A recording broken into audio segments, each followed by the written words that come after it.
खिसियानी बिल्ली खंबा नोचे, इस कहावत को जापान ने चरितार्थ कर दिखाया है। आप अपने स्क्रीन पर देखिए, जापान की मीडिया ने सीधा भारत पर अटैक करना शुरू कर दिया है कि भारत का तो कोई दोस्त ही नहीं है, भारत के जितने भी पड़ोसी हैं सब दुश्मन हैं। इतना ही नहीं, पूरे दक्षिण एशिया में एक सिंगल कंट्री ऐसा नहीं है जिसे भारत अपना दोस्त कह सके। इतना ही नहीं, जापान की जो सबसे बड़ी मीडिया है निक्केई एशिया, वो तो इससे भी आगे जा रही है। भारत पर अलग अलग तरीके से अटैक शुरू हो चुके हैं और ये सब कुछ हो रहा है पिछले 3 दिनों से। अगर आप पिछले 20 साल में रिकॉर्ड देखें तो जापान की मीडिया ने कभी भारत पर ऐसे अटैक नहीं किया जैसा पिछला 3 दिनों में शुरू हो चुका है। लेकिन आयरनी ये है, जिस बात पर सबसे ज्यादा हंसी आती है, कि जापान खुद अपने गिरेबान में नहीं झांक रहा। आप जापान का ये मैप देखिए, मुझे एक सिंगल कंट्री बता दीजिए जिसके साथ जापान के अच्छे संबंध हों।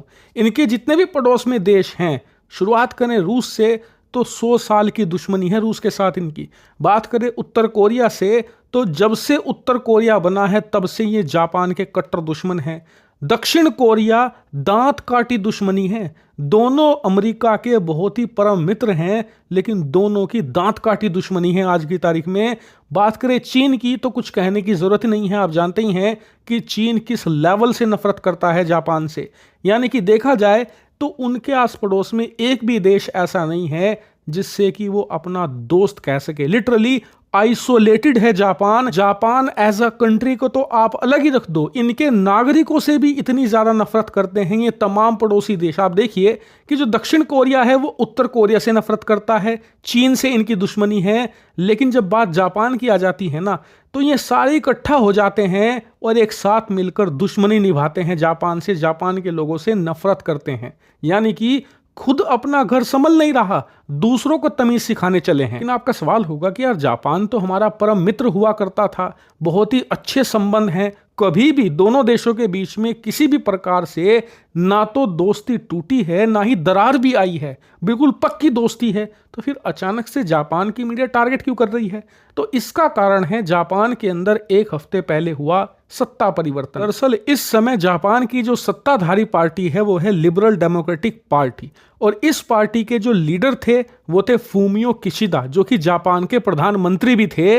लेकिन हाल ही में उनकी पॉपुलैरिटी घटी, इसी वजह से उन्होंने पार्टी से अपने जो पीएम पद है उससे इस्तीफा दे दिया, अध्यक्ष पद से इस्तीफा दे दिया। इसीलिए पार्टी अपने नए लीडर और प्रधानमंत्री पद के लिए फिर से चुनाव करवा रही थी इंटरनली, सिर्फ पार्टी के अंदर ही।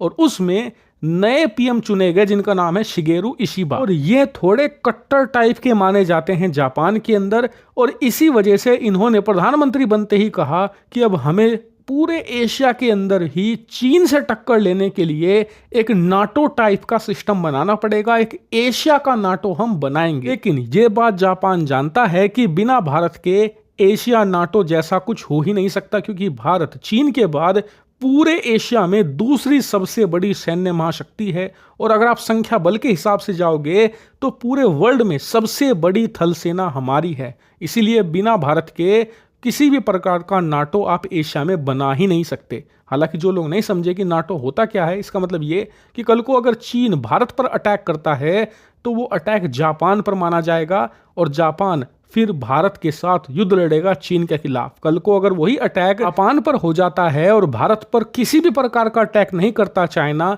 फिर भी वो अटैक जापान के साथ साथ भारत पर भी माना जाएगा और भारत को युद्ध करना होगा हर हालत में चीन के खिलाफ। कुछ इस प्रकार का ये एशिया नाटो होता है।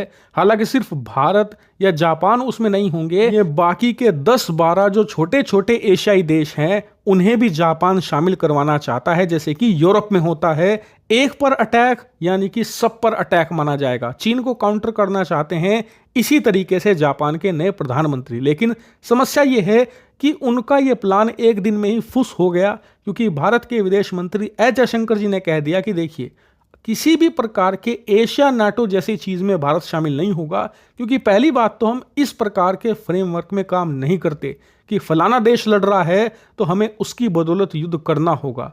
हम खुद की सुरक्षा खुद करते हैं और दूसरों की लड़ाई अपने घर में नहीं लाते, और इसीलिए हम फिलहाल इस प्रकार के फ्रेमवर्क में आज तो शामिल नहीं होंगे, भविष्य का हमें पता नहीं। यानी कि विदेश मंत्री ने सीधा सीधा कह दिया कि भारत पड़ी हुई लकड़ी फिलहाल नहीं लेगा। ये सही फैसला भी है, क्योंकि एशिया के किसी भी देश में इतना दम नहीं है जो चाइना के सामने स्टैंड कर पाए, खड़ा भी हो पाए।